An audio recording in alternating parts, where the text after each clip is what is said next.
Arkadaşlar. Yapılan oldu. Avaz normal olsa dersini başlap kettik.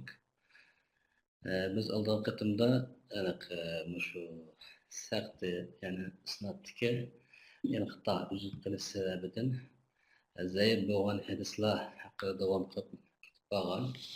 Bunun da biz aldığın kıtımlık bir mezmunda sertti zahir yani uçuk isnatdaki üzüklükler sebebiden zayıf boğan hadislerden töttür var ekanligini, bularninki muallaq, mursal, mu'zal, munqati ekanligi, hem bularninki ta'rifi haqida ayrim to'xtalgan bo'ldi.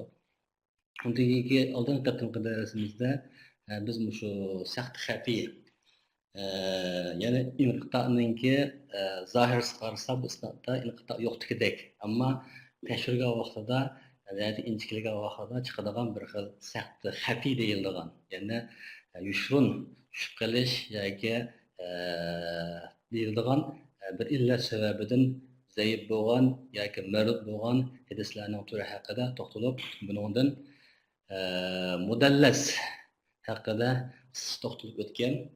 Endi mudallas deganimiz oldin qatimni bir qancha qatim takrorladik. Mudallas deganimiz bir ravininki o'zininki nurg'unlagan hadislarni anglagan, nurg'unlagan hadislarni qabul qilgan bir shayxdan uningdan anglamagan bir hadislarni shuningdan anglaganlikni yoki anglamaganlikka ehtimol bo'lgan, ya'ni ehtimollik siyg'alar, lafzlar bilan rivoyat qilishni ko'rsatdi. Buning ismi shu tadlis. Endi tadlis bir qancha jihatda bu tadlisdagi bo'lgan tadlis qilingan o'ringa nisbatan tadlis agar bir ravi o'zining ustozidan o'zininki shayxini buni tadlis qilgan bo'lsa, biz buningki tadlisdagi isnatdagi tadlis, ya'ni o'zining shayxininki anglamagan bir shayxdan yoki boshqa hadislarni anglasimi, bu hadisni anglamagan shayxdan shundan anglaganlikni ehtimol tutgan lafzlarni ishlatganligini biz tadlisil isnat deb, ammo o'zining shayxi emas, isnatning orasidagi, ya'ni ikki siqaning orasidagi bir zaifni qasddan tushirib uzib yana rivoyat qilganlikning o'zini biz tadlisi tasviya degan nom bilan atagan. Buning qisqacha tushunchalarni bergan. Endi bizningki bugungi davom qildirganimiz tadlisi shuyux. Endi biz tadlisil isnat yoki tadlisi tasviya haqida oldin qatim ko'p to'xtalg'achqa yana takrorlamaymiz. Tadlisi shuyux degan nima desa, bu yuqoridagilardek unda o'zininki ravisini tushunib o'tish emas. Yana tadlisi isnatga o'xshab o'zining shayxini tashib etib, uning yuqurishligidan rivoyat qilish emas, ya'ni qasddan tashib etib yushurib unda qilganlik emas. Yakunda ikki siqaning orasidagi bir zaif ravini tushunib o'tish, ya'ni tushunganlikni hatto tushunayotganlikni yushurishni uslub bilan tushunayotgan bu emas, tadlis tasviya emas. Tadlisi shuyuq degan nima desa, bu tadlisi shuyuqda bunun ishga kirmay tursa, tadlisi shuyuqda yuqori tadlisi isnat, tadlisi tasviyaga o'xshamaydigan bir yeri. Bununda ravini tushirib o'tish yo'q. Ravi so'zlanadi. Yana bu yerdagi o ravi o hadisninki ravisini so'zlaydi. Ammo so'zlagandimi qanday so'zlaydi? Bu yerdagi shu shayxninki biz anglab lekinde yoki uninki taxallusini, ismini anglab lekinde ha falon shayx ekan bu deb lekinde uningga baho beradigan uchuq mashhur bo'lgan nom bilan emas, nayt noma'lum, nayt mashhur bo'lmagan. Biz uningga bunda bir qo'ymoq turishdan, masalan falon bir taxallus bilan yoki falon bir kuniyat bilan, falon bir ism bilan mashhur bo'lgan bo'lsa, u mashhur bo'lganini atmay, g'ayri mashhur bo'lgan yoki boshqalar desak unmaydigan, boshqa anglamagan, o'qimagan bir ismlar bilan atab qo'ydi. Dök atığanlıkta şu şeyhin atığan şu uzatmalı ismini dellik. Ama degen bilen yerde kişiler anlaydıgan, kişiler düşünüdügan, kişiler onundan şu şeyhininki süper yani onundan numaralar bergen muşu nimege cerhete numaraları bergen bahaga bivasıta tız baralaydıgan yolunu sel kıyılaştırıp koyduğun bir uslub. Bunu biz keyinki numara tellisi şu yok da atığan. Bu tarif edilmezse ravi bir şeyhten bir hadisini rivayet kıldı ki o hadisni şu şeyhden anlagan. Yani bu yer şu uzatkanlık yok. Şu anlagan şeyhinin üzüden şu hadisni rivayet kıldı. Ama o şeyhni, yani uzun ustazını yüsemmihi, onu ataydı, ya kunyetleydi, ya ki nispet durdu, ya süpetleydi onunla. Bima la yu'rab bih, meşhur bolmagan, ma'ruf bolmagan bir sıfat bilen sıfatleydi. Ma'ruf bolmagan bir nispet durup koydu. Ma'ruf bolmagan bir kunyetini atap koydu. Yoki ma'ruf bolmagan bir ismini onu koydu. Nima uchun? Kay la yu'rab, bilinib qolmasin. Mesela falani bunun tahallusi, falani diye mesela desa, o tahallus anlatırken bunda tahallus adam zayıf degan namni biz darhallikda anlab qolamiz. Mesela bir budak namı çıkıp qalgan ma'lum bir yalğancı kazzab yoki yalğancı kazzab bo'lmasimi, hadisi murud bo'lgan, zayıf bo'lgan ma'lum kishilar va ma'lum tahalluslar. Endi bu tahallüsler şu atalsa derhalde ismini anlap doğuşlan bunu rivayet hadisinin zayıfligini her qanday bir ravi her qanday bir insan şug'ullanuvchi bunu bilib oladi. Ama bu qanday qiladi? Bu yerdagi ravi bu uni hammadan bir ism bilan emas. Bilan ismi bilan mashhur bo'lgan bo'lsa kunuyt bilan mashhur bo'lgan ismi bilan yoki o basirlik yoki basriy deb tug'ilgan yer bilan mashhur bo'lgan bo'lsa, yashab o'tgan boshqa bir shaharninki nisbatiga atab. Demak, buni o'zi mashhur bo'lgan, o'zi tunilgan ism nisbat bilan atmay, o'zi tunilmagan, mashhur bo'lmagan bir nom bilan yoki nisbat bilan yoki kunyat bilan atab qo'ydi. Endi buningdagi sabab nima desa, buni sen o'zining shayxidagi zaiflikni boshqalar tiz bilinmasligini maqsad qiladi. Shuning uchun buni biz tadlis shayx deymiz. Misalim Ebu Bekir Mucahid'ninki so'zi bu qari imomlardan biri ki haddasana Abdullah ibn Abi Abdullah deydi. İrade kılığın Ebu Bekir Ebu Davud Sicistani'ni. Endi bu Ebu Bekir ibn Ebu Davud Sicistani'ni soğuk bunu ehlakınım deyimiz. Bu naat nuşluk bu Ebu Davud Sicistani'ninki Ebu Bekir Ebu Davud Sicistani'ninki şu namı yani ismi hemmisi biladigan ma'ruf bo'lgan ism muşu. Ama bunu Abdullah ibn Abi Abdullah degandeki bu kimligi bunun cevabı biraz mehbi edişidir. Demek ki bunun garaz nima desa, şu meşhurlikni yoki hammadan biladigan ismini atmay, shundan bilmaydigan yoki shunda ismi bor, lekin buni az bir qism odam bo'lsa-mu, umumiy mashhur bo'lmagan ismini ataydi. Nima uchun? Bilinib qolmaslik uchun deydi. Endi bilmaslik uchun deyishli buni garazdan urg'un, aloqa biz keyin keyingi babda buniki nima uchun tadlis qiladi? Ey tadlis isnat bo'lsin, tadlis shuyux bo'lsin. Chunki bu tadlis qiluvchi raviylar bu emas, ular kazzab raviylar emas. Anlamagan narsani anlamaydiganlar emas.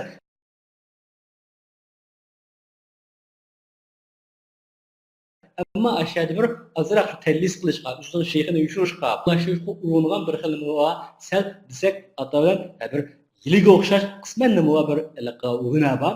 Endi buni nima uchun qiladi? Buningki sabablarini ayrim bir bab nimada bir bilakka so'zlaydi. Aniqcha tadlisning hukmi haqida bir gapga menda buni bil. Tadlisning hukmiga kelsak, tadlisninki mayli tadlis isnat bo'lsin, mayli tadlis shuyux bo'lsin, hammasi ummatdan mustadlis degan atalib kirganning hammasi tadlisni qilish buni o'zi makruhdir. Hammasi makruh. Ammo tadlis isnat kelsak, tadlis isnat işte biz tuncu qıtıb ötken bir şeyhning o'zininki o'zi nurg'un hadislarni anlamasimi, ammo buni anglamagan, bu hadisni anglamagan bir şeyhdan anlaganligini vahmlantirgan siyg'alar, masalan, anga o'xshash, anga o'xshash yoki anaga o'xshash siyg'alar bilan keltirishni degan qo'p. Demak, shunda tadlisni qilishi, bu tadlis isnat bu makruhdir jiddan. Buni ulamolarimiz bundan aytib deydi. Hatta bunu ayıplagan kişilerin en qattiği, en min aşaddihim zaman, onu qattiq şu tadlis isnadını qattiq ayıplaganlardan birisi Şu'be bu hadis sahasidagi çok imamlardan biri. Bu tadlis qilishni qattiq ayıplab, hatta bu haqda bilgan gaplari buniki, masalan, nurg'un gaplarni ham bu ayıplab, bu tadlis qilishni aytdi, bir qattiq ayıp ekanligida, buni qilishni saqlashning kerakligida buni aytdi, qattiq gaplarni qilgan. Ammo buning gaplar ichidagi eng mashhur bo'lgani Abdulaziz Ahul Kasb. Yani Şu'bening gapi, tadlis degan bu yolg'onning bir tuquni bu. Xuddi o madamki men cho'qim shuni anglamagan narsani angladim deb, zo'muzo qasddan yolg'on to'qib so'zlamasimi? Bizga shunday bir tunilish ixtiyoshlik, chunki biz u raviy bo'lmasa, hadisning sanadini bilmasak, uningga sahih zaiflikda qanday muomala qilamiz shunda. Demak, mishadagi bir yo'lni bizga qiyinlashtirib qo'yadi. Zaif bilan sahiylikni araydigan eng muhim o'lcham bo'lgan san'atni bilishimizga bir xil nimani kirgizib qo'yish orqali bu yerda bir azal bir ta'sirni keltirish orqali hamisha bir qilgan hunuri va hunuri deymizga bu yerdagi bir yilisam mush yilis sababidan shu buni qattiq ayiblab deganki tadlis ahul kasib bu tadlis degan buni mudirva yolg'onning qirinishi bu buni yolg'on desak bo'ldi masalan qarindoshlarga o'xshash qo'y hukmda shunda demak bu nihoyatda bu makruh mu qattiq ig'ir gunohlarning qatorida bu shuba bu haqda ig'ir gaplar.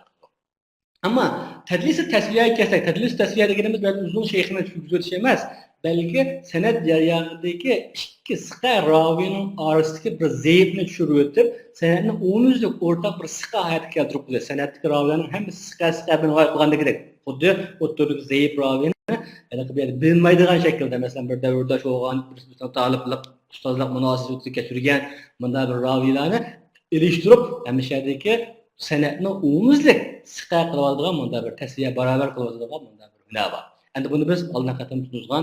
Endi bu yilgimi buni tadlis tasviyaga kelsak, bu tadlis isnod qilgan vaqtda bakroq mavu xatarlikda. Chunki oldin qatam tadlis tasviya haqida to'xtalgan chog'da degan bu yerdagi biz tadlis qilgan tadlisni biz ishitilgan raviylarning lafzlari beklilikda bunda ehtimolli lafzlar bor. Masalan biz keyingi bobda uchraysam an bobi masalan mu'an deymiz. Demak, shu mudallis raviylarning ko'pincha vaqt ishitilgan lafzlari shu. Demak, an degan siyg'a yoki annahu degan siyg'a mush siyg'alar muttasil qilamdi yoki munqati hisoblanadi. Endi bu haqda bir liqini va iznish bor. Ammo biz buningki eng rojih qarash jumhurningki eng o'lchamli fikri nima desa, agar shu anni ishlatgan raviy tadlis qilmagan bo'lsa, buchoq tadlis bilan shug'ullanmagan bo'lsa, demak tadlis ehtimolli lafzini ishlatib, o'zining shayxini yushirtgan, bunda yo'lga kirmagan bo'lsa, anni ishlatgan bo'lsa, buningki rivoyati har doim muttasillikka, anni ishlatgan holatda muttasilga mingur deymiz. Xo'sh, unda bo'lsa bu yerda bir mudallis raviyning birisi o'zining shayxini tushirib yoki yushirib, buniga an yoki annahu degan ehtimolli siyg'alarni ishlatdi. İşletkendan keyin biz uningga shayx qaragandan keyin shayxning mudallis kerakligini bilgan ekanmiz. Bu yerda an degan mudallis shayxning ismidan keyin an chiqib qoldi. Chuqurki bu yerda bir masala bor deb tekshirib boqamiz. Agar muttasil bo'lsa, yaxshi, agar muttasil bo'lmay qolsa, bu yerga tadlis topa olamiz. Endi tadlis tasviya desa bu o'zininki ustidagi shayxni ish bo'lmay, san'atning ichidagi san o'ttiridagi oliqdagi bir yerga o'zining shayx bilan aloqasi yo'q bo'lgan san'atning xarak o'ttirib kelgan masalan ichida yoki jarayoni qanday edi bo'lsin, ikki dona siqa raviyninki oliqdagi bir zaiflishi bor. Demak, anda bo'lgandan keyin mishadagi ma'u bir siqa, yana bir siqaning an degan siqa yoki annahu degan siqa bilan nima qildi va keltirgan shaklda bir isnodni qurib chiqdi bu kishi. Anda bo'lsa, mishadagi bu siqa, ya'ni birinchi siqa, ustoz siqadan va qilgan shaklga bizga bunday shakl shunday ko'rinadi-ku, zayn deshayotgandan keyin Müşahede bu birinci siqa bo'lgan kishi tadlis bilan mashhur bo'lmagan, yoki tadlis bilan shug'ullanmagan kishilar bo'lgan bo'lishi mumkin-da, biz u chog'da bu raviy tadlis bilan shug'ullanmagan, bu ustozda ishlatmaydi deb lekanda buni biz muttasil deb hukm qilishimiz mumkin. Va halbuki u oliqda bir zaif tushib qolgan munqati bo'lgan hadis. Demak, bu yerda bizningki bu yerda tushib qolgan raviyni bilmak, o tadlis isnodni bilmakdiki, tadlis isnoddagi tushib qolgan inqitoni yoki yerdagi bir uzlukni bilmaklikdan tadlis tasviyadagi inqitoni bilmak texmi ta'sir qilishga, texmi bakra qiyinlik qiluvga bizga bu texmi makruh degan. Hatto deganki Iroqiy ya'ni cho'ng bizningki oldin qatimma anaqa manzumalarni yozgan Nurg'un ibn shu ulumul hadis haqidagi cho'ng davr bo'lgich bunda fikrlarni o'tirib qo'ygan kishilardan birisi muhaddislarning zamonida dediki innahu qadihun biman ta'ammada fi'lahu deydi. Tadlisi tasviya degan bir qiliqni qilgan odamga biman ta'ammada fi'lahu shuni qilishni qasddan shuni qilgan kishining haqida muhit tadlisi tasviyani qilish mudruva qadahdir deydi. Demak, mushu sababdan bunun hadisi edilmaydi. Qadih deganimiz, agar bunga bir qadih ayib kelgan bo'lsa, bunun hadisi edilmaydi yoki hadis zaif bo'ladigan bir ayib bor. Muhit tadlisi tasviyani qilganning o'zi bundan uning boshqa hadislar bilan edilmaydi deydi. Masalan, bir odam bir raviy tadlisi tasviyani shug'ullandi. Tadlisi tasviyani shug'ullangan demak Iroqiyning gapi mavjud emas. Tadlisi tasviyani bir qadam qasddan qilgan bo'lsa, mush qilganligining o'zi uning rivoyat qilgan 100 necha ming hadislari bo'lsa, o'shaning hammasida bu ishi zaif deb qaralib, buni rivoyat qilgan hadislariga, sanadiga, bu kishininki sifatiga, adolatiga, hamshadagi mushni qilganligi ta'sir ko'rsatdi deydi. Ama tedlis-i şuyuhun hükmü kelsak, tedlis-i şuyuhun hükmü o tedlis-i isnad yoki tedlis-i nimaga vaqtda, şuyuh vaqtda, tedlis-i tasfiyaga vaqtda bundan bize yengil deydi.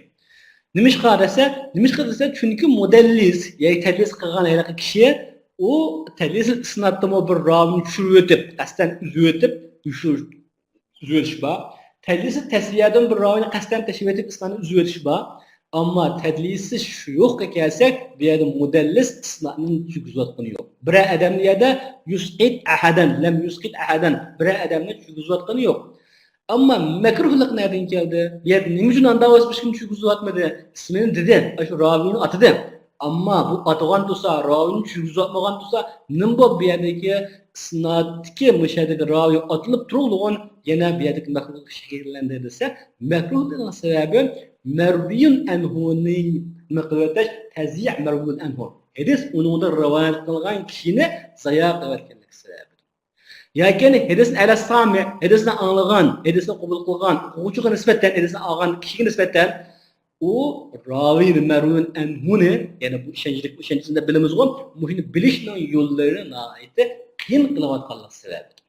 Demek biz eğer onu mesela abaydeğimizdeki uzun meşhur olan namına biliyorsunuz Ebu Bekir Davud Sicistani dese demek bunu naitsizlikinde biz onunki meşhur olan namına böyleyimiz. Ama biz kumaydıgan mesela Hazreti Ebu Bekir desek misalen bu bunda uğurlu yüz vermeydi mesela Hazreti Ebu Bekir desek emmimiz meşhur demek bunu isim anlap boğuça bunun kanda süperlik şekerlikini kanda işini kıgallıkını demek hemmeden bu. Ama ki birlikte bunun ismini taplayında mesela özünki koydu mesela İbn Ebu Kuhafa'da koysak mesela İbn Ebu Kuhafa desek bunun tarihini mesela öbürden tarihini bunun konuyet isimlerini teşvik eden adam bilgen bolsun mu ama bilmeyin mesela bu bir xil qiyinlaştırır. Mesela Ebu Hüreyre mesela Ebu Hüreyre özünki namı Ebu Hüreyre'ye özün konuyet bilen ait köp meşhur buldu. Ama bunun ismi ne? Ebu Hüreyre'nin ismi ne? Yani muşun ismi bu meşhur emez. Mesela Ebu Hüreyre'nin ismine gelgen çağda biz bunu bazılar Abdurrahman Müstahdagi bazılar cevap o başka namını koydu demek derdi ki bir qanchilgan ismini ixlabada hatta ismini bekitib nima qilishdi-mi? Shunday qarashlar bor. Meyli qanday bo'lsin demak bu kuniyat bilan meşhur. Endi bir siklikenda buni Abdurrahman deb atadi. Bu kim bu? Demek bu yerda ismini atagandek qilgan bilan bu meşhur namı atamay uni meşhur bo'lmagan, tunilmagan bir namni atagandan keyin uning kimligi, uning qanday kishi ekanligini bilishimiz haqida tazanin bu da'vo bir alaqa qiyinlik tug'ildi. Shu sababdan bu yerda makruh bo'ldi deydi. Endi bu yerdagi meyli mushu makruhlikninki, buniki makruhlikninki tiki bo'lgan ahvol u nimaga mutadlisga apagan g'araz bo'yicha g'arazninki sababi bilan o'xshamaydi. Mesela bazıları g'arazda buni mayli tadlis yo'qligi bu yerdagi mashhur bo'lgan nomli atashlik bo'lgan g'araz buniki qasddan bu shu zaif ravini yushurib buni ma ism bilan atab qo'ysam, ma sifat bilan atab qo'ysam zaiflikka kelib qoldi. Shunga men buni boshqa shayda ismi bor, lekin unda mashhur bo'lmagan shayda ismini atab, ammo hadisga zaifni yushuray deb qilgan bo'lsa, makruh masalan. Hadisga bu g'araz qilgan bo'ldi. Ama birisi qanday mashhur nom bilan ko'p atilib bo'lgandan keyin buni manda bir shu bir nomni tilishdan boshqa bizda arabchadan bor buni qilib men tafannun uchun ibodat qilib qo'yilganimiz. Demak, ismlarni bir ismni ko'p tilishdan malal, zirqish his qilib yoki buni texnik bakrak boshqa nomlari bilan, boshqa sifatlari bilan har doim damollam deb raqam qarim deb qo'yilgandek masalan. Bu yerdagi manda normal g'arazdan uningki meşhur bo'lgan nomlarni meşhur bo'lmagan nomlarga olgan bo'lsa, bu yerdagi hukm bizga yangi bo'ldi. Ammo g'arazlik holda hadisdagi isnodlik bo'lgan aybni yushirish uchun qilingan ahvollari bu bizga xatarlik. Endi bunga misol haqida biz boshqa to'xtalamiz, ammo tadlisga bo'lgan g'arazlar, tadlisga olib borgan g'araz. Endi bu tadlis qilgan ravi, masalan, biz ko'p ahvollarni misollarni keltirib qo'yishdi. Masalan, tadlis qiladigan bir ravilar va masalan, g'arizi yomon. Hatta bu g'arizning yomonligini qasddan ashulalar zaif roviyni yushirib o'tib, zaif roviyni yushirib, hadisdagi bo'lgan, san'atdagi bo'lgan aybni yushirish maqsad qildi. Buningki g'arazlari ba'zilari undan emas, ba'zilari normal bo'lgan, unda yomon niyat yo'q, ma'lum o'zininki uslubdagi bo'lgan, ma'lum ort nimalardan iliqqanda o'zlishlik sababidan mana tadlislarni yuzib qolgan ahvol bor. Şu an demek o'g'limiz bu g'arazlarni bilmak, bunun hukmiga hukm qilmoqdan, ya'ni u tadlisning hukmi nima ekanligini bilmaklikka çok ta'sir ko'rsatgan bo'lg'achqa bu g'arazlarni ayrim bir bob ko'rdi. Endi masalan shayxlarninki tadlisi abborgan g'arazlar, tadlisi shuyux, masalan o tadlisi shuyux shayx tadlis qilish dedi, tadlisi shuyuxga abborgan g'arazlar degan. Birincisi tadlis shuyuxga abborgan g'arazning birisi shayxning zaif bo'lishi, uni siqa emaslik, Muhammad Muhitning bek yamanay nima bo'ldi. Shayxi siqa emas, tadlisi u o'zininki yomon nomi pur ketgan bir, masalan, zaiflik pur ketgan, buni siqa emasligi shu nom bilan turilib hammadan bilinib qolgan bir zaif ravi. Endi bu zaif xahlanma hadisni olmaydi. Yoki xahlan bu sababdan bu yerdagi hadisni rivoyat etmaydi deb shu qasddan shu hadisninki zaif ravini ya siqa bo'lmagan ravini yushirib, bunda bir boshqa mashhur bo'lmagan nom bilan atab qo'ydi. Bu g'arazlardan birisi shu, yomon g'arazi. Ikkinchi birisi nima desa, ikkinchi birisi shayxning vafoti bek kechib ketgan deydi. Masalan, shayxning vafoti bek kechib ketsa, bu masalan shu mutadlis qilib qo'yar. Masalan, shayxning vafoti bek kechib ketgan-ki, qanday kechib ketgan? Hattoki shu darajadaki bu shayxdan hadis anglashda shu raviyning tuyundagi bir jamoatlarmi, ya'ni bir to'p kichik jamoatlarmi buni nima qilgan va shirik bo'lib qolgan. Masalan, bir kishi naydi mashhur bir ustoz o'qidi. Ustoz naydi mashhur. Ustoz ham mashhur.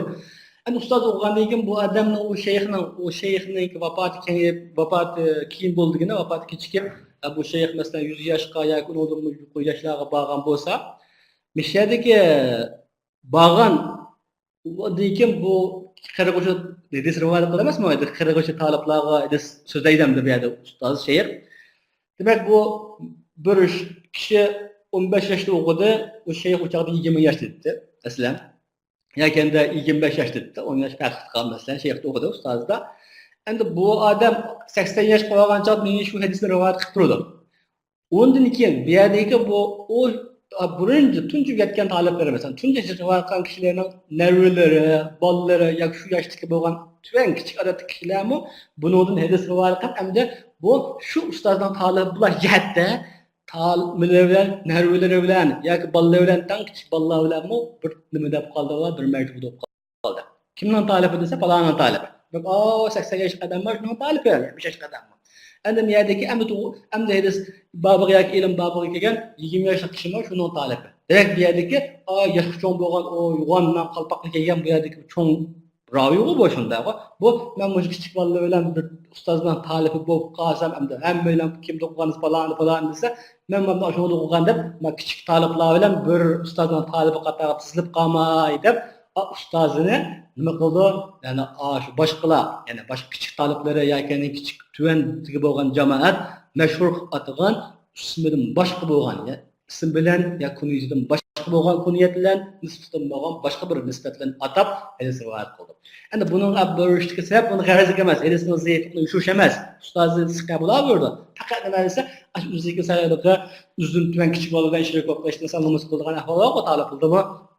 Bu raviymi uzun tuvan yoki uzun kichik bo'lgan amanda o'rtaklar bilan bir martabada bir shayxningki taliblari qatorida o'xshash san'atda rivoyat qilishdan sen ustida qashirib, bu yerdagi ustozni atashda yoki ustozni yoki shayxni atashda sen vinashtirdi. Endi buningdagi bo'lgan g'araz yuqori qadar bir xatolik bo'lmasmi, bumi ilm babida ayib. Chunki ilmda ustozning cho'ng kichigi yo'q. Ya'ni chunki biz hadisninki ayrim bir bablarga keyin o'qsak, rivoyatul akabir anil asagir deb. Hatta sahabelarning tabi'in hadis ag'aylari, sahabelarning tabi'in ag'aylari bor. İlimimiz yok. Ama bir bilek ravi, yani insan bulgaçka bir bilek işlerine olup koydu. Yine birisi ne dese, o sigara sınnihi neydi? Bu şeyhinin yeşi bek küçük. Şeyh bala ustaz. O halbuki o şu derecedeki yakun asgar min ravi. O'ningdan rivoyat qilingan, raviydan mı kichikroq o'qib qoldi. Ustaz 50-60 yoshlik bir mashhur bo'lgan o allama, yo'g'on bir adab.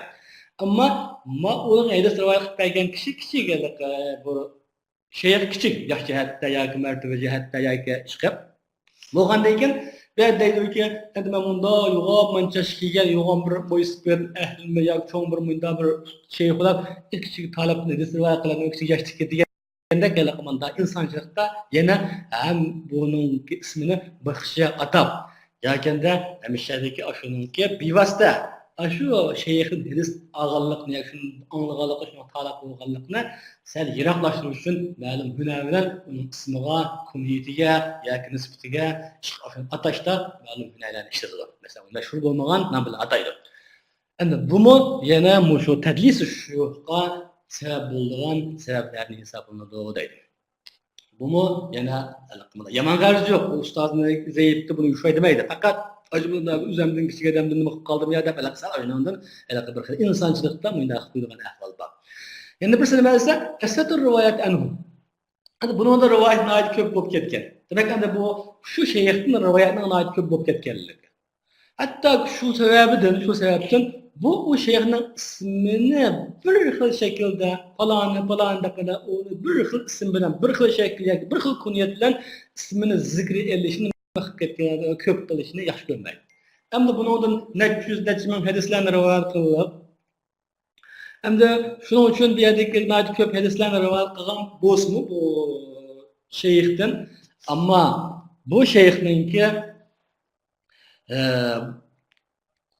ismini şu bir xil şekilde bu kimdir rivoyat qilib falandir shu falandirlar rivoyat qilgan odam bu deb bir shayxdan noyat rivoyat ko'p bo'lib ketgandan keyin radist islam o'shaning nomida rivoyat qilib o'shaningdan rivoyat qilib kelsa shu uzun shayxini bir xil shaklda unda bir xil ata o'shda nima qilmay tafannun iborat bir gap bor unda bir xil ismlar bilan bir musammani xil ismlar bilan atab xil atamanda bir güzellik balag'atdiki mushuni maqsad qilib ba'zi vaqt ismi bilan ba'zi vaqt kunyati bilan ba'zi vaqtki mashhur bo'lgan nisbati bilan masalan ba'zi vaqtda mashhur bo'lmasmi lekin shuni bo'lgan bir nisbatan atab hadis rivoyat qildi.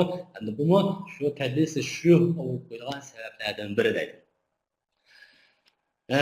Yuqoridagisi birincisine ait xatolik shu hadisdagi zaif rovini yushirish uchun yoki o'shanda bir xilalikni aytdi.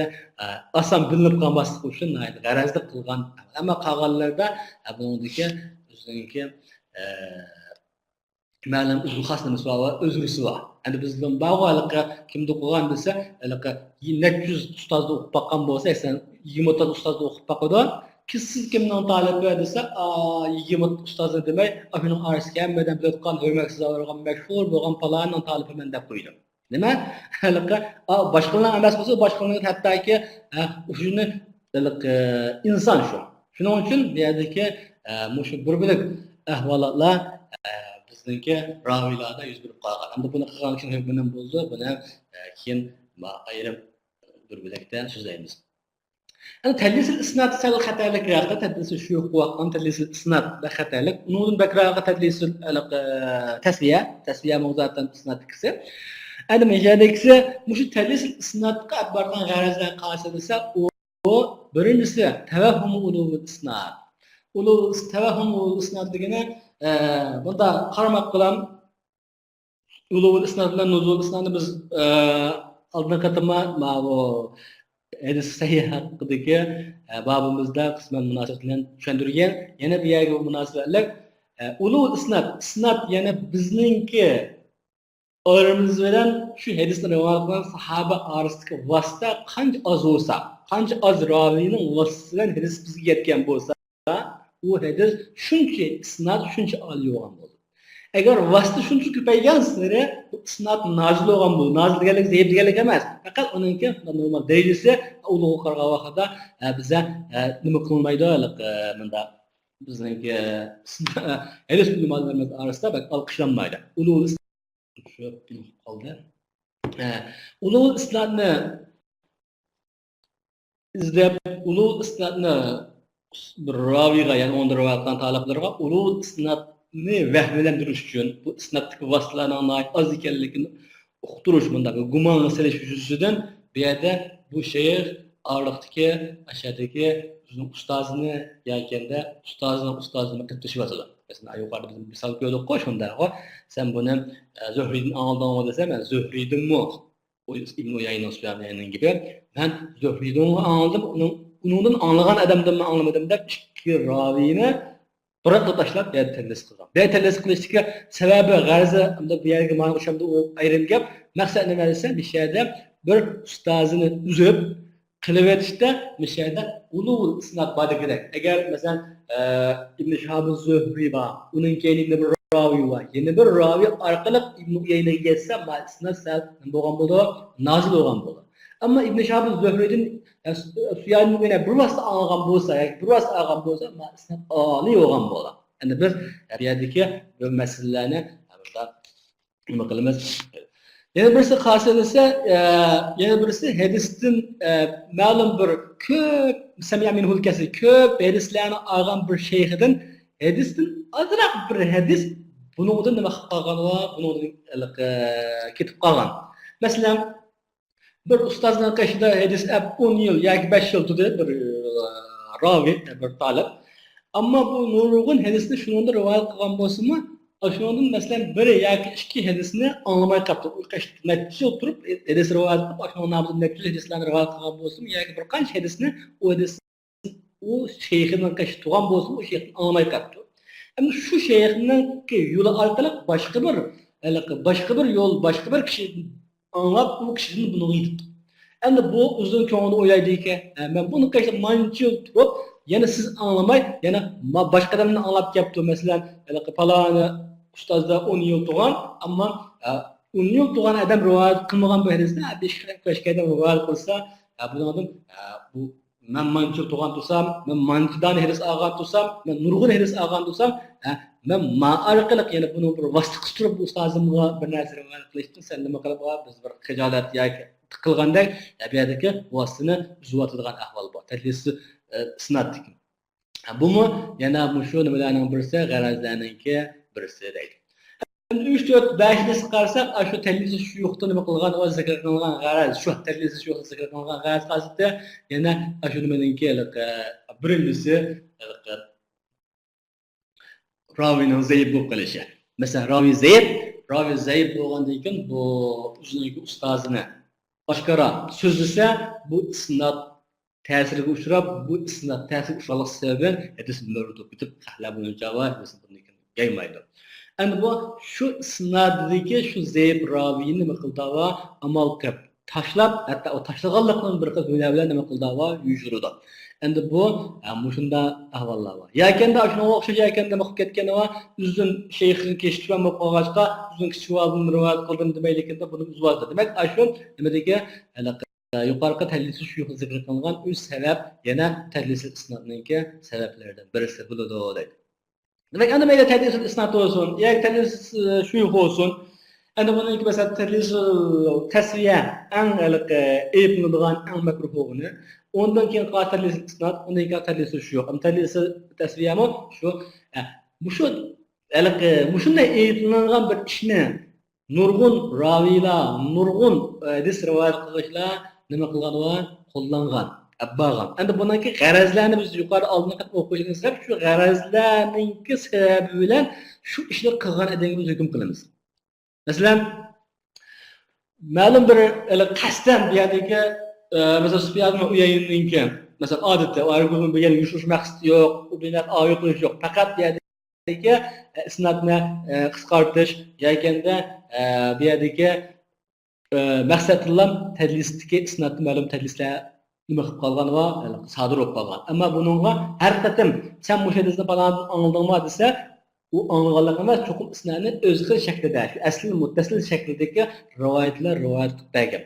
Ammo bir bo'laklar rivoyatga qasddan buni g'arazli qilgan, shu g'arazlar bu yerdagi hozir biz mudallisning rivoyatining hukmiga ta'sir ko'rsatdi.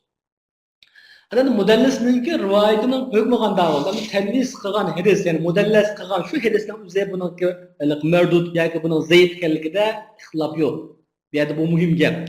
Bu yerda tadlis bo'lgan shu hadis, tadlis qilgan ravi, ya'ni bu yerda muvaffaq saqladik, buningki hadisninki zaif ekanligida. Nima tadlis shu haqida ziroq ayrim fikrlar bor, bergan tashmaylar. Bu tadlis hadisninki bu ma'ruf hadis ekanligida buningda javob ittifoq. Bu tadlis qilgan mush hadisninki ma'ruf ekanligida. Ammo tadlisni qilgan ish, tadlis degan bir ayb bu, tadlisni qilish, endi bir odam tadlis qilgan bo'lsa, endi buni mushi tadlis qilgan mushi hadisdan boshqa qolgan hadislarini buning ilnamdo yoki bir hadisda tadlis qilib salganlik sababdan qolgan hadislarimiz nima qiladi buniki murdulamdo, buniki hukm qanday bo'ldi bu haqida deydi. Ulamolarimiz mudallisning rivoyatini qabul qilish haqida. Endi rivoyat ishda mushi tadlis qilingan hadis emas. Buni bu tadlis qilingan hadis zaten bu inqita olgandagilar mavjud. Ammo bu tadlis qilgandan keyin boshqa rivoyat hamda bundan keyin shu rivoyat qilgan hadisni biz maqbul deb qabul qilamiz yoki bu rivoyat qilgan hadislar maqbul bo'lmay mavjud qatoriga kiramdi deganda bir qancha so'zlarga ixtilof qildi. Buning eng mashhurisi ikki so'z bor deydi. Birinchisi mudallisning rivoyati mutlaq mudur marduddir ve in beyyene sama deydi. Gerçi sama nima qilgan bo'lsa, agar mushu bayon qilgan bo'lsa. Chunki tadlisning o'zi jarh deydi. Mushu g'ayrimadur. Masalan deydi-ki, bir agar sama'ni aniq bayon qilgan bo'lsin degan gap, agar masalan bu aslida gap tushungancha agar bu inson yoki bir ravi hayotida bir tadlis qildi, demak tadlisni qilganligi bilingan bo'lsa, demakki buning qilgan rivoyatining hammasi mutlaq shaklda har qanday hadisini mardud deb qaraymiz, zaif bo'ladi. Bu kishining vassi orqali kelgan isnod har doim muldava mardud bo'ladi deydi. Endi bu yerda veyn bayinasima degani garchi endi bir mudallis qilgan ravi, tadlis qilgan ravining hunurini bitdi, har o'zini bevosita anglaganlikni tadlisning shartlarida bevosita anglaganlikni yoki bevosita qabul qilganlikni uqtirgan labzlar ishlatmaydi. Faqat ehtimollik labzlarni ishlatadi.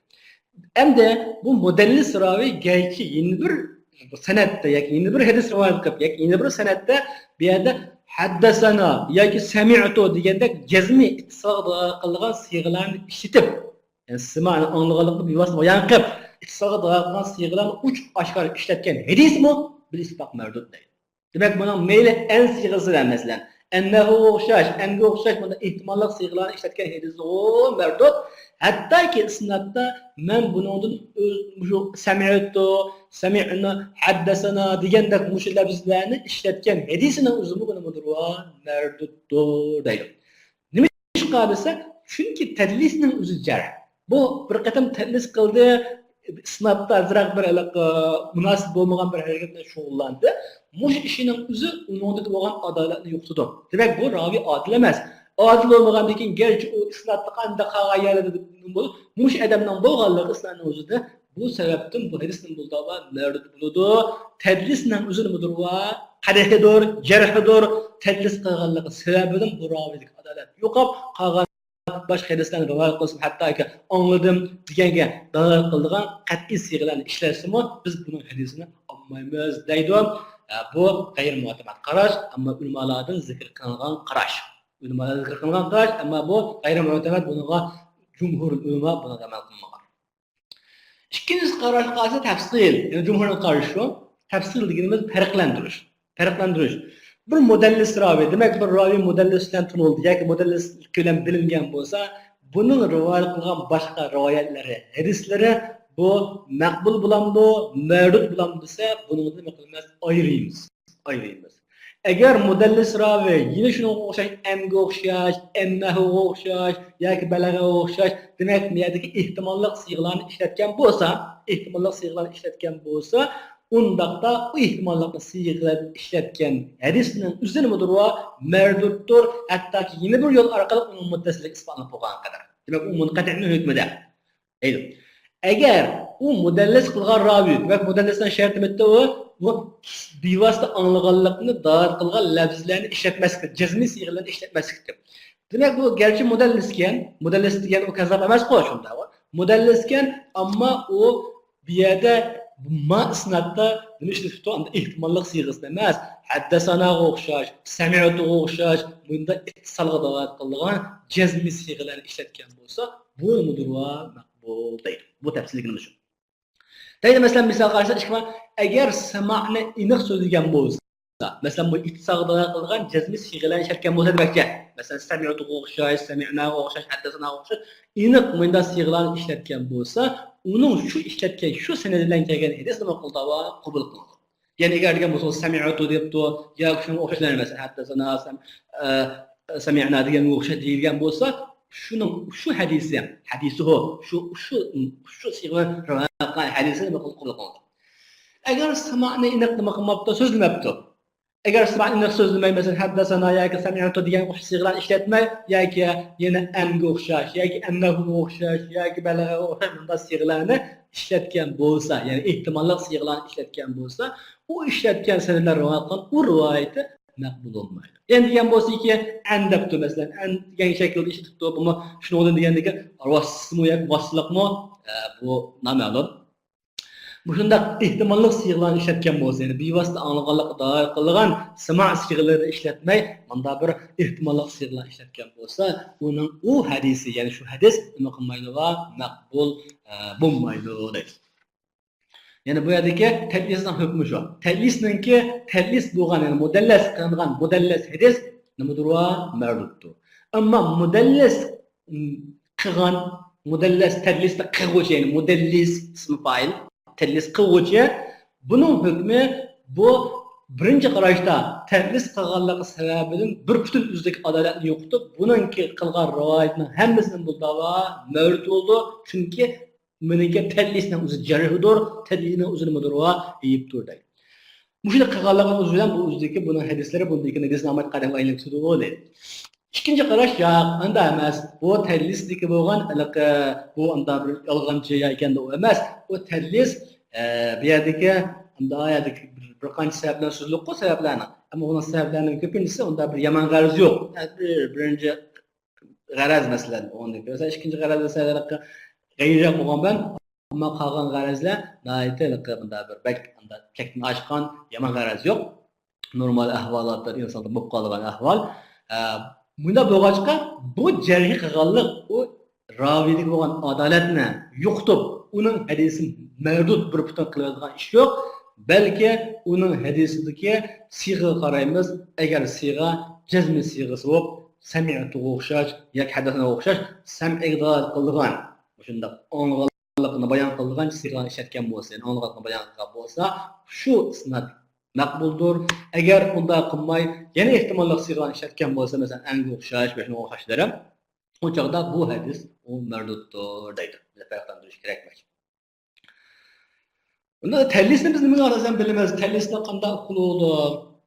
Tadlisni bu tadlis degan bu xafiy tursa, bu xafiy bo'lgan bu tadlisni qanday yo'l bilan, ya'ni qanday usullar bilan biz bu yerdagi hukumimiz buni ulamolarimiz qanday uqqan ekanda desa deydi. İkinci birisi deydi, mudallisning o'zi xabar berishilar. Ya'ni biz uni mudallisini so'raymiz, yoki mudallischa yana bir sanada deb buradagi bu yerdagi isnadning asli mundaq demaydan chiqib qolgan deganimizni bayon qilib. Masalan, qanday kelqa vaqt so'rasa, masalan, qanday Ibn Uyayniga yuzbagan deganki, sen hadisni sen nimadan Zuhbiydan anglaganma desa, nima deb so'rayna, "Voy, men anglagan" deb yolg'on aytmadi. Nima deb? Men buni Zuhbiydan anglamagan. Zuhbiydan anglagan kishidan anglamadim. Sabah Zuhbiydan anglagan kishidan anglamadim deb isnadni o'z asli bilan o'zininki asli bo'lgan sanad shakli bilan javob keltirib berdi. Demakki, bu yerdagi tadlisni o'qishninki birinchi eng ishonchli bo'lgan yo'li shu tadlis qilishning o'zi, yakanda shariksa shu zotning o'zi bu yerdagi masalani turdi. Endi birisi, ikkinchisi qasisi hadis imomlarimizniki, ya'ni mush aymat hazasha, ya'ni bizdeki mushu hadis sahasida hazashadik. Mush hadis sahasida hadisga jarh ta'dil yakanda mush illatlar haqida ki bo'lgan imomlarimizdan biri bahs izdinish, tatabbu tekshirish orqali o'zining tunishiga asosan bu kelgan bir misol imomning nas. imomlardan birisi, masalan, hadis peshvolarimizdan birisi, o'zininki bo'lgan hayotidagi bo'lgan takfirish, hayotidagi bo'lgan izlanishlarga asosan, tutilgan ma'lumotlarga asosan, hadisni ko'rsatib, miyada tadlis va ma'vo bundan anglamagan yoki mayadagi bir muvodab bizga baho qilgan bo'lsa, deb bergan bo'lsa, qarab lekanda shu imomning gapini hujjat qilib, biz tabiatdagi hadisniki bu xil shaklda tadlis ekan yoki ma'qul sanatda bu yerda tadlis ekan asli ma'vi ekan deb shu imomninki keltirgan narsa bo'yicha bayon qilib biz narsani ruslaymiz. Demak, u yo'lni bilishning ahvoli shu. Ama ondan başka hem de biz başka yol arqali bilgizlam desa, unay tez, şu onunki tez bo'lganlikda shunday bir saqt xabiraymiz. Nima ish tez? Chunki masalan har ikkisi bir davrda yashallar, tadlis qilgan mudallis ravi bilan uning shayxi bir davrda yashallar. Hatta eng muhim bo'lgan shartlardan biri tadlisniki bir davrda bu ravi o'zining shayxidan nurg'un hadislarni o'qildi. Demek biz hemmesi xervelip demek mahadisini aldığı adresini anlamında bunu bizninki onda inek tecrübe ederek bizden önümüz yok alaka normal olan adli işlemez bu. Hem de şuna bir yerdeki bunu o sahanınki en yetişken en şu sahada imam doğan kile üzerinki tunuşuya ya ki üzerinki ilim misk asasen malumata asasen değilgen olsa biz şunu kabul edemeyiz. Ama birlikte bu muhatabesindeki umudaki de bekrat namaklaşka kalaymakan duyuluşke olmaydı. Ancak müdellisler hakkında ya ki tedlis hakkında tuzgan en meşhur kitaplar kalırsa tedlis ve müdellisler hakkında tuzgan meşhur kitaplar bu yerde tedlis ve müdellisler hakkında tuzgan meşhur kitaplar intihar köp bunun meşhurları mesela şu tane musannafat var, şu tane toplu kitap var, Hatib el-Baghdadi'ninki. Bir musannaf bir kitap, şu müdellislerninki isimler hakkında. Qayında raviler tedlis mesela, tedlis kılan raviler falan, ustan raviler tedlis kıladın sadır olğanda müdellislerine ve ulanın ismini nima qilgan va bayon qilib bir kitap tuzgan. Bu kitabın ismi Et-Tebyin li Esmail Müdellisin degan kitap. Endi ismini yozib, şey qarab baqsaq, bo'ldi. Gayet hayırlı kitap. Yani kalan ikisini verse, kalan ikisi de burada her birinde tellisinin türlerden bir türüge. Yani biz de o tellisi şuyuqa, tellisi isnadqa ayrım kılıp her iki türüge birden kitabını yalğız yazgan. Bu kitabını yani nurgun tellisinin türleri hem tellis qo'sh ravina hakkında tutilgan. Yani birisi Et-Tebyin li Esmail Müdellisin diye kitap Burhanuddin Halbi.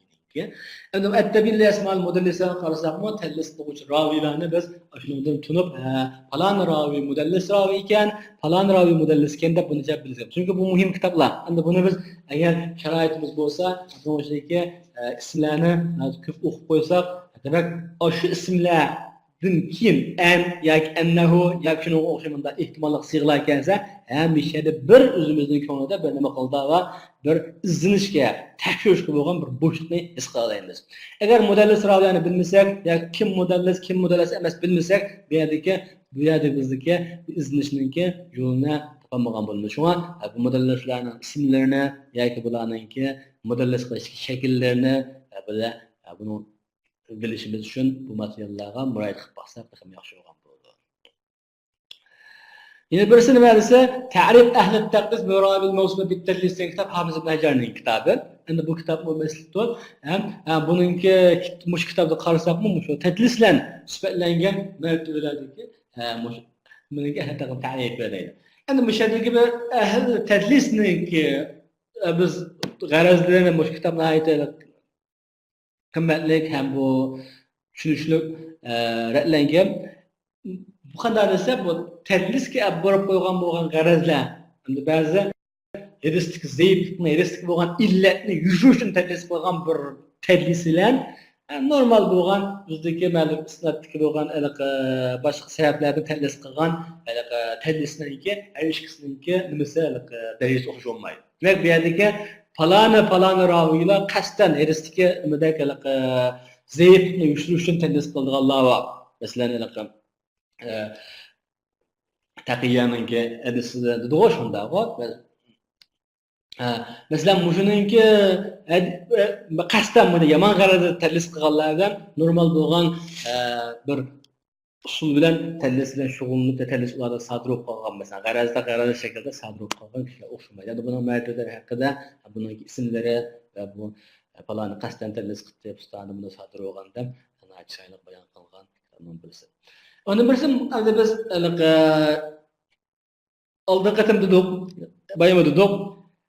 Hadisdagi saxta xafiy sababidan zaif bo'lgan hadisninki bir çıkturwa bir tadlis bilan bo'lgani yana mudallas hadis mudallas yana birisi mursal yana mursal xafiy mush ikkisi nima bu zaifninki yani hadis mavdudninki qatoridan ammo mavdud bo'lishiga bo'lgan sabab bo'lgan saxta unda oshkor emas. Endi oyatdagi mursaldan hozir bu yerdagi ma mursal ayrim gap. Oyatdagi biz mursal degan gapimiz yani asıl xafisi yo'q bo'lgan mursal tabiinin keyingi shaxs tushib qolgan hadisni ko'rsatdi. Ya'ni bu sahoba tushib qolgan yoki degan. Masalan, ammo bu yerdagi mursal deganimiz bu mursal bir jihatdan o'xshab yuqorqi mudallasga o'xshab qo'yadi. Ya'ni mursal xafiy mudallasga bir jihatdan o'xshab qo'yadi. Qanday desa, her ikkilisi bu yerdagi mayli mudallas raviy bo'lsin, mayli mursal xafiy shaklida so'ralgan bo'lsin, her ikkilisi bir şeyhten, mesela bir şeyhten anlamagan narsani xuddi anlamaganlikni vahmlantirgan siyg'alar bilan keltirib rivoyat qiladi. Ammo o'xshamaydigan orqa yana nima desa, tadlis qiluvchi mudallis u o'zi tadlis shaklida rivoyat qilib o'zining sheyxidan mushi hadisdan boshqa nurg'ulgan hadislarni olgan, ya'ni o'qigan o'zi ustoz bo'lgan bo'ladi. Ammo mursal xafiy bo'lsa mursal xafiy emas. Mursal xafiy hatta bu bir davrda yashaganlik bilan bor. Belki onun hadis nima qilgan bo'lishi mumkin, hadis og'anligi nima qilmagan va isbotlanmagan. Ya'ni o'ziniki mahadisni u asla amallik bundan boshqa hadislarni undan baqmagan. Amanda alaqa sheyxidan xuddi anglaganlikni vahmlantirgan hadis rivoyat qildi. Shunga bu yerdagi farq shu. Risal xafiyning bu tarbiyasi lug'atda mursal degan lug'atda risal isloq degan ma'noda go'yoki mursal isnadni bo'sh qo'yib o'tib o'nicha va ulug'an deklam xafiy degan jalining ziddi unda jali esa yuqoridagi mursal jali hammadan biz bu tabiindan bir qala rasululloh desa hammadan mana qo'y bu tabiin tub rasulullohni ko'rib boqmay qala rasul degan qancha mushrik kelib chiqibda farqlanadi bu jali bu ammo ma xafiy çünkü ma'u tür irsalda bo'lgan bir tür zohir emasdir. Bu faqat bahs bilan, ya'ni bu bilmaydi faqat iznish bilan, ayta tekshirish bilan, raviylarning tarixini tekshirib, buning taliblari, ya'ni buningki sheyxlari kim, buningki raviylari, ya'ni unda risolat qilgan taliblari kim, ustozlari kim, qachon vafot etib, qachon tug'ilgan, buni hammasi udulashtirgan chog'da chiq mushaqqatlardan keyin bilinadigan bir ma'lumot. Shuning uchun bu bir xil xafiy bo'lganlik uchun, ya'ni xafiy degan sifatni mursal xafiy deb ataydi. Islohda nima desa, islohda bir ravininki amman laqiyahu aw asarahu uchrashgan yoki davrdosh bo'lgan bir odamdan, ya'ni bir sheyxdan uningdan anglamagan bir narsani, ma'lam yasma' minhu, uningdan anglamagan bir hadisni nima qilishi va rivoyat qilishi anlaganlikni va uning g'ayri ihtimol qilgan lafzlar. Masalan, qaliga o'xshash yoki anga o'xshash bir siyg'ani ishlatib, bu yerda o'zi bir davrda yashanliq, balki uchrashgan bo'lishi mumkin. Ammo uning boshqa hadislarni olib baqqan, uni o'qib baqqan emas, boshqa hadis olib baqqan emas. Mush hadisni xuddi o'shuning og'anlikni vahmlantirgan, o'shuning og'andek bir tuyg'u beradigan bizga mo'ynoq siyg'alarni ishlatib hadisni bayon qiladi. Bu biz nima va mursal xafiy degan shu. Endi biz deganimiz o'xshash mudallis bilan taqiqqa yeri faqat nima desa, mudallis bilan tadlis qilib sheyxi orasidagi bo'lgan munosabat nima desa, mavi hadisni olmagan bilan boshqa hadislardan nurg'un hadislarni alliq bu. Ammo mursal xafiy, ya'ni irsal xafiy qiluvchi bilan buningki o'shuni anglaganlik ehtimol tutgan yuqoridagi sheyxning bo'lgan munosabati hech qachon ustoz shogirdni hadis olgan hadis berganlik, ya'ni ada tahammul munosabati yo'q. Faqat bir davrda yashab qolganlik, faqat bundan javob bir raqam ushib qolganlik bilan bor. Chiroyli bir qatim ko'rgan gunohga o'shundan xuddi anglaganlikni ehtimol tutilgan siyg'alardan javob hadis keltirib qo'ygan. Bu risala xafiy misol. Mesela misal nima desam, rivoyat ibn Majah, mesela Umar ibn Abdul Azizning yo'li orqali Uqbat ibn Amirdan marfu holatda, marfu holat degani Rasululloh deb Rasulullohga bog'lab, Rasululloh marfu degani shu, Rasulullohga nisbat berilgan hadis gösterdim. Dedi ki rahimallahu harisel harb.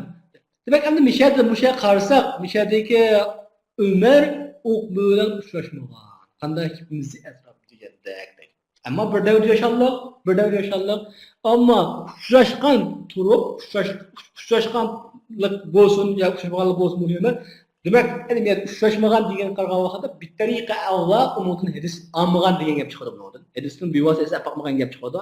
Demakki, Umar ibn Abdul Aziz Uqbat ibn Amirdan asla hadis topmagan boshqa hadisni mubasharatan shaklda bunda usta shagird munosabati asla shaklda topgan emas. Endi bu qo'pol nim deydi desa, o'zidan masalan hadisni keltirdi an Uqbat ibn Amirdan. Demek Mişedeki Müdistan Mişede benim baba irsal hafiva.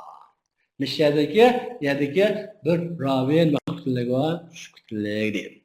Ama bu şükürlüğün sebebi yerkende Ömer ibn Abdülaziz'in sadrı olan buluş ihtimalı mı var?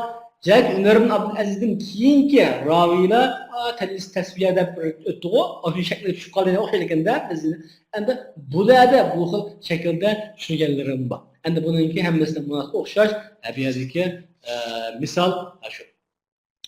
Endi bu tadlis tasviyani bu yerdagi irsal xafiyni biz nima bilan bilamiz, nima bilan to'g'rilasa irsal xafiy 3 bilan bilinadi. Birinchisi imomlarimizdan ba'zisining bu raviyninki mushu man haddasa anhu unudun hadis rivoyat qilgan kishi uchrashmaganligini yoki unudun mutlaq apaqmaganligini baqlaydi, nasgal turishgan. Mesela go'yoki Mizzi Atrof degan kitobida dediki, Umar ibn Abdul Aziz nimadan va Uqbat ibn Amirdan tush baqmagan dedi. Bunda nasgal turgan bo'ldi. Yoki falon raviy asla hadis baqmaganda nasgal turgan bo'ldi. Biz shuni qarabliganda, ha, bu bir davr yashagan bo'lsa-mu bular? Bunlar qilmabdi ekan va uchrashmabdi ekan, yoki hadis olmabdi ekan. Shunga buningki mishada falondan deb dekanda keltirishida misha chuqur orliq bir vaqt tushib qolgan ekan. Mush bağlılığı kim? Yani bir saxta bak. Yani muşuna biz bilmegəncə şu sebepten bu hadisin muğamılda var, zayıf muğamılda deyil.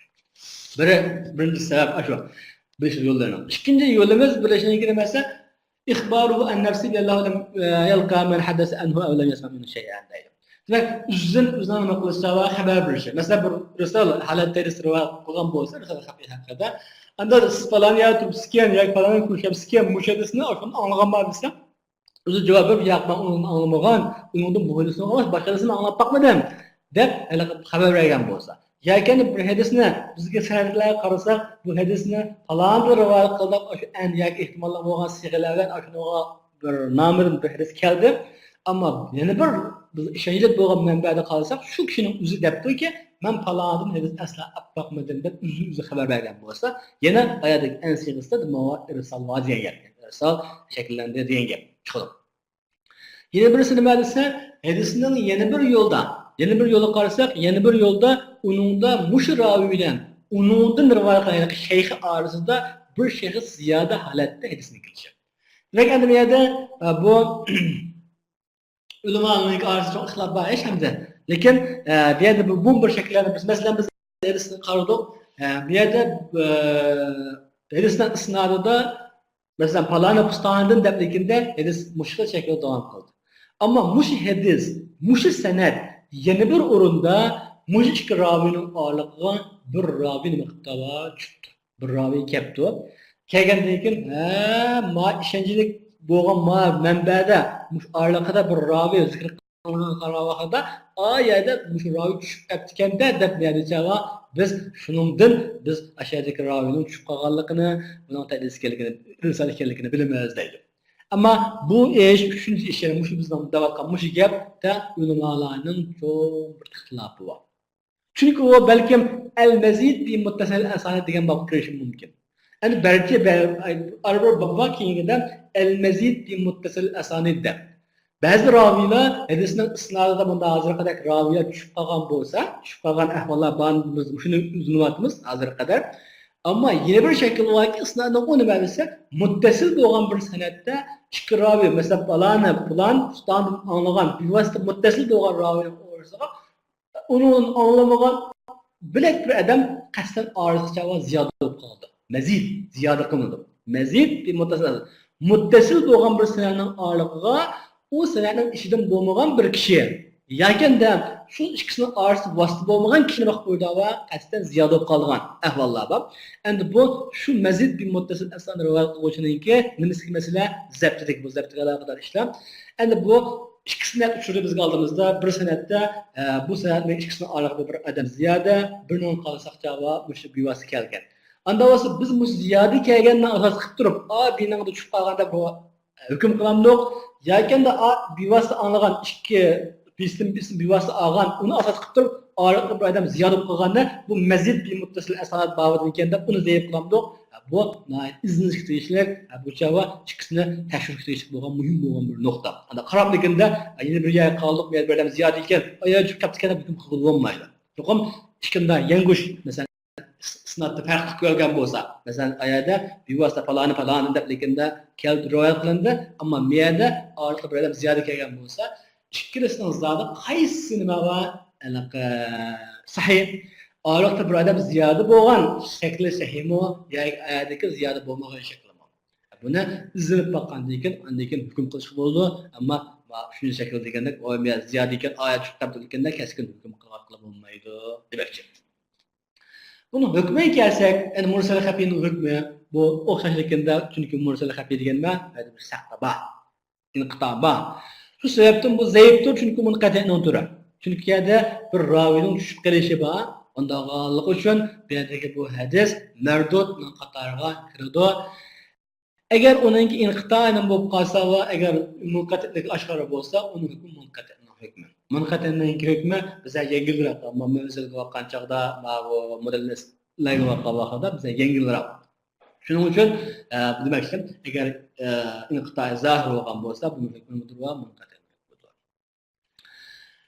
أنا مشو مرسل حقيقة مرسل خفي حقيقة تجمع شو كتاب قاسي كتاب التفسير مبهم المراسل دي كتاب حتى البغدادي نيكي مشو مبهم المراسل يعني خفي مرسل حقيقة تفسير بيان الله نقغان bu kitabı okursak biz mursal xafiyninki misallarına yoki shuningdek bu örnekler shu talaymiz. Endi bu yerda bir ayrim jiqroq to'xtatish bo'lgan bir mazmun bor, yana desin mu'an'an deb. Endi bu biz mu'an'an babini biz tuluq sanatdagi bu turlarni o'qiganchagimizda bizningki hadis tadlis ya'ni mudallasga bo'lgan hadis mursali xafiyga bo'lgan tushunishimiz ashula inshaalloh kelasi qatimda biz shu mu'an'an hadis mu'an'anni davom qilamiz. Bugungi darsimiz mushagacha bo'lsin. To'g'ri yaxshilamay qoldi. Qolgan tushunmagan boshqa nuqtalar bo'lsa, yoki tadlisga aloqador yoki mursal xafiyga aloqador so'rsak, davom qilsak bo'ladi. Ammo bize inchi gaplar jiq, bak tafsilotga kirilsak,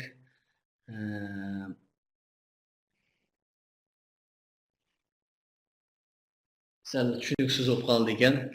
Shu kitobni tasdiqlaganda shu taysirninki bu uslubi bilan davom qildik. Shuning uchun anaqa ba'zi inchga demoqchi bo'lgan qarindoshlarimiz bo'lib qolsa, yakanda anaqa ba'zi tushunishmagan mazmunlar bo'lib qolsa, buni har xil shaklda, men imkon shaklda yoki har xil shaklda so'zlanglar bo'ldi.